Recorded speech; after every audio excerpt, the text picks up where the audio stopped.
Hello viewers, I hope all of you are doing fine. So today we are going to discuss our next topic, which is basically electric field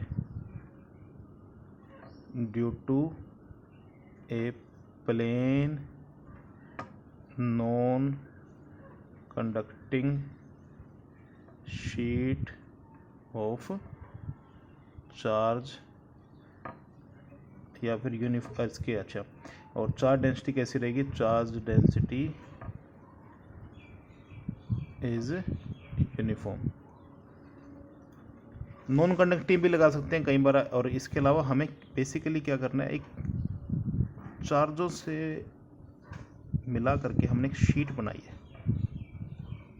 मतलब यहाँ पर charge ही charge रखे हुए हैं, सिर्फ charge ही charge रखे हुए हैं, सिंपल प्लेन, कोई 2 डायमेंशनल 3 डायमेंशनल नहीं है, सिर्फ 2 डायमेंशनल। आपने एक एक चार्ज ऐसे रखा है, एक चार्ज यहाँ, एक चार्ज यहाँ, एक चार्ज यहाँ, एक इलेक्ट्रॉन, इस तरीके से इलेक्ट्रॉन की आपने एक शीट बना ली है। ठीक है, उसकी वजह से किसी पर्टिकुलर पॉइंट पे कितना इलेक्ट्रिक फील्ड होगा, हमें ये देखना है। अब क्वेश्चन यहाँ पर ये आता है आपके दिमाग में कि इसमें दूरी क्यों नहीं, कि हम क्यों ये ना कहें, जैसे हमने पिछले एक्सप्रेशन में बात की थी कि किसी पर्टिकुलर दूरी के ऊपर कितना होगा। तो इस चीज़ को आप लोग यहाँ पर देख पाएंगे कि कैसे इस पर डिपेंडेंस नहीं होगा इसका, तो ये हम देखेंगे। अच्छा, तो हमें ये कैलकुलेट करना है कि कैसा एक इलेक्ट्रिक फील्ड इससे होगा। तो पहली बात तो यहाँ पर रखना है कि चूंकि ये डिस्ट्रीब्यूशन है यूनिफॉर्म, ठीक है, चार्ज डेंसिटीज यूनिफॉर्म दी हुई है, सारी जगह यूनिफॉर्म डिस्ट्रीब्यूशन है किसी भी पर्टिकुलर को। तो पहले सिंबल लेंगे चार्ज डेंसिटी का, वो कितना है? सिग्मा। इसका मतलब इसकी यूनिट क्या होगी? Sigma coulomb per metre square. Sigma coulomb per metre square मतलब आप इसका कोई भी 1 मीटर स्क्वायर का एरिया लोगे तो उसमें से कितना आपको चार्ज डेंसिटी मिलेगी, कितना चार्ज मिलेगा? सिग्मा चार्ज मिलेगा। पहली बात ये होगी। अब फिर से हमें क्या कंस्ट्रक्ट करना है इसके अंदर? एक गॉसियन सरफेस। तो गॉसियन सरफेस आप किसी भी टाइप का ले लें। मान लेते हैं कि हम ले लेते हैं एक सिलेंड्रिकल। हमने यहाँ पर एक सिलेंड्रिकल गॉसियन सरफेस ले लिया, ऐसा अज्यूम कर लिया है कि एक सिलेंडर है जो इसको पेनिट्रेट कर रहा है, दोनों एंड पे निकल रहा है, मतलब इस तरफ भी ये निकल करके आपका आ गया है। ठीक है ना। तो आपने जैसे इस बुक को, ये शीट ऑफ चार्ज है और आपने इस पेन से इसको पेनिट्रेट कर दिया, तो पेन उधर भी निकला है, तो इस तरीके से आपने इसको पेनिट्रेट किया हुआ है। पेनिट्रेट किया है तो आप मान लेते हैं कि आपने जो एरिया पेनिट्रेट किया हुआ है वो कितना है? ए है। ये जो एरिया है, सर्कुलर एरिया जो है आपका कितना है? ए एरिया पेनिट्रेट किया है। Area A is the area of penetration. अब बात यहाँ पर खत्म। तो हमारे पास एक गॉसियन सरफेस आ गया सिलेंड्रिकल फॉर्म में, जो दो एंड पे बंद है, जो यहाँ पर ढक्कन लगा के हमने बंद कर दिया इसको एक। तो इस तरीके से हमने इसको पेनिट्रेट कर लिया। इसके अंदर एरिया कितना आ गया? ए आ गया। ठीक है, अब बात करते हैं यहाँ से इलेक्ट्रिक फील्ड लाइन्स की। तो इसके लिए मैं एक अलग से ये बना लेता हूँ। जब प्लेन शीट ऑफ चार्ज होती है उससे इलेक्ट्रिक फील्ड लाइन्स यूनिफॉर्म होती हैं, यूनिफॉर्म अगर डिस्ट्रीब्यूशन है तो, और दोनों तरफ निकल रही है, क्योंकि ये चार अपनी हर तरफ इलेक्ट्रिक फील्ड लाइंस को छोड़ रहा होगा या फिर उससे निकल रही होंगी, इस तरीके से आप बोल सकते हो। तो जब इससे इलेक्ट्रिक फील्ड लाइंस निकल रही हैं बाहर की तरफ, तो ये इस तरफ भी निकलेंगे और इस तरफ भी निकलेंगे। तो यहाँ पर देखिए आप, इलेक्ट्रिक फील्ड लाइंस की डायरेक्शन जो है इलेक्ट्रिक फील्ड की डायरेक्शन देती है। तो इस तरफ इलेक्ट्रिक फील्ड की डायरेक्शन ये है और यहाँ पर इलेक्ट्रिक फील्ड की डायरेक्शन इस दिशा में, मतलब पॉजिटिव एक्स एक्सिस में, और इस तरफ नेगेटिव एक्स एक्सिस में। तो हम बात कर लेते हैं कि इसमें से इस तरीके से इलेक्ट्रिक फील्ड लाइंस निकल रही हैं। तो फिर से जैसे पिछली बार सिलेंडर को हमने 3 हिस्सों में तोड़ा था, तो अब की बार इसको भी तोड़ लेते हैं। इसके 2 ढक्कन है ये, इसमें से एरिया वेक्टर क्या बनेगा? देखिए ये ढक्कन है, मैंने कहा कि बाहर की तरफ जाएगा, तो एरिया वेक्टर यहाँ पर ए वेक्टर ये गया आपका। ठीक है ना। फिर से इसको DA1 ले लेते हैं। DA1 पिछली बार हमने ए ले ली, इसको ले लेते हैं DA2, ये भी आपकी डायरेक्शन ये रहेगी। अभी हमने देखा कि इलेक्ट्रिक फील्ड तो ये दोनों तरफ इक्वली करेगा, तो इलेक्ट्रिक फील्ड की डायरेक्शन भी ये होगी इसमें आपकी इलेक्ट्रिक फील्ड की डायरेक्शन ये हो गई। ठीक है, तो दोनों बातें ये भी सही है। ये जो सरफेस है, जो ये गोल वाला सरफेस है, ये वाला, इसका एरिया वेक्टर क्या होगा? इस पर्टिकुलर एज पे बात करूँ तो इसका एरिया वेक्टर होगा ऊपर की तरफ। ठीक है, अगर इस प्लेन ऑफ पेपर की बात करूँ तो इस एरिया वेक्टर में जो ऊपर की तरफ डायरेक्शन में एरिया आपका वेक्टर है, तो ये आपका आ गया DA3। और यहाँ पर आप क्या देख सकते हो? आप बोलते हो कि भाई यहाँ तो इलेक्ट्रिक फील्ड की डायरेक्शन ये है, तो इन दोनों के बीच में कितना एंगल है? 90 डिग्री। तो मैं टोटल अगर फ्लक्स की बात करूँ इस सरफेस से कितनी जा रही है, तो वो क्या होगा? E.DA 1 का integration plus E dot D A 2 का integration plus E dot D A 3 का इंटीग्रेशन। ठीक है, अब देखो आप इन दोनों के बीच में तो एंगल 0 है और ये एरिया भी सेम है, तो आप इसको क्या लिख सकते हो, ई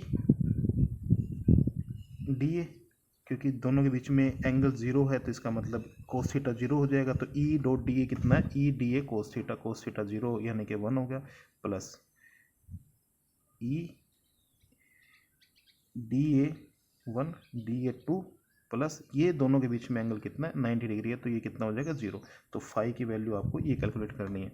तो यहाँ पर आप देखोगे कि इस एरिया की वैल्यू कितनी आएगी, क्योंकि ई तो यहाँ पर सिमेट्रिकली यहाँ भी सेम निकल रहा होगा, यहाँ भी सेम निकल रहा होगा ड्यू टू सिमेट्री। तो ई तो आ गया आपका बाहर इंटीग्रेशन से, और डी ए की वैल्यू कितनी आ गई आपकी पाई आर स्क्वायर, क्योंकि एरिया तो आपका मान लेते हैं कि, या फिर ए मान लेते हैं इसको, ई इंटू ए मान लेते हैं, सॉरी पाई आर स्क्वायर नहीं लिखते, ई इंटू ए प्लस इस तरफ भी कितना होगा, ये बाहर आ जाएगा आपका, और ये एरिया कितना, ये भी सेम है तो इसको भी ए लिख देंगे आप।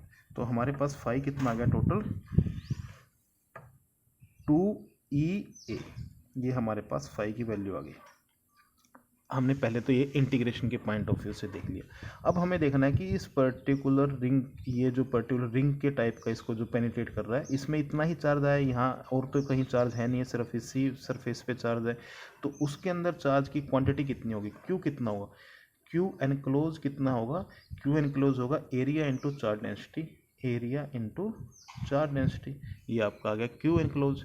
तो अब बात करते हैं फाई की वैल्यू क्या होगी टोटल इसमें से, Q enclose by epsilon note, यानी कि ए सिग्मा बाय फाई नोट। तो हमारे पास टोटल क्या आ गया इसका, इन दोनों को जब इक्वेट करते हैं, A sigma phi naught is equal to 2E into A. ठीक है, तो आपका क्या, ए से ए कैंसिल हो गया, ई की वैल्यू कितनी आ गई, E is equal to sigma by 2 epsilon naught. तो ये आपका इलेक्ट्रिक फील्ड आ गया। और आप क्या देख रहे हो इसमें कि इलेक्ट्रिक फील्ड जो है बेसिकली इसके अंदर भी आपको क्या लेनी थी, इन्फानाइट। क्यों लेनी थी इन्फानाइट, क्योंकि अगर एजिस की बात करें, ये लाइन तो सीधी यहाँ से निकल रही है, लेकिन ये जो चार्ज होगा, ये चार्ज क्या होगा, इधर भी छोड़ेंगे, इधर भी, इस तरीके से इलेक्ट्रिक फील्ड लाइंस कुछ इस डायरेक्शन में भी निकल रही होंगी। तो ये हमें ध्यान रखना था। तो यहाँ पर क्या है कि आपके पास ई का डेरिवेशन क्या आ गया, E is equal to sigma by 2 epsilon naught. इसके अंदर आप देखोगे कि ये ना ही तो एरिया पे डिपेंड करता है कितना आपने एरिया लिया, दूसरा ना ही ये डिपेंड कर रहा है कितनी दूर आप खड़े हो। इलेक्ट्रिक फील्ड आप यहाँ खड़े हो, यहाँ खड़े हो, तो इसके अकॉर्डिंगली आपका इलेक्ट्रिक फील्ड सेम ही रह रहा है इसके हिसाब से, E is equal to sigma by 2 epsilon naught. ठीक है, तो ये डिपेंड नहीं कर रहा आपका कि आप कितनी दूर हो इससे, ये इलेक्ट्रिक फील्ड लाइंस आपकी इतनी ही है। मतलब ये कुछ इस तरीके का आप इमेजिन कर सकते हो कि एक ट्यूबवेल है, उससे पानी निकल रहा है, या फिर आप इस ट्यूब के अंदर हो, यहाँ से पानी आया 5 मीटर पर सेकंड की वेलोसिटी से, तो पानी इनकम्प्रेसिबल फ्लूइड है, तो आपके यहाँ से भी ये कितनी स्पीड से निकलेगा, 5 मीटर पर सेकंड से। तो आप यहाँ खड़े हो या यहाँ खड़े हो, आपको दोनों जगह ही इसका जो वेलोसिटी है या स्पीड है वो सेम ही एक्सपीरियंस होगी। तो ये बात आपको, ये दो एक्सप्रेशन आपने कर लिए हैं किसके, गॉस लॉ के, ये इंपॉर्टेंट है दोनों के दोनों। तो इस चीज़ के लिए इसमें बात ध्यान देनी है। हमने नॉन कंडक्टिंग और कंडक्टिंग के बीच में क्या फ़र्क है, इसके बारे में भी डिस्कस, इसी टॉपिक पे, काफ़ी लेंथी टॉपिक है ये, कई सारी चीज़ें इसके अंदर है, तो हम इनके बारे में भी डिटेल में डिस्कस करेंगे कि इनके मीनिंग क्या है। तो आई होप कि आपको ये समझ में आया होगा।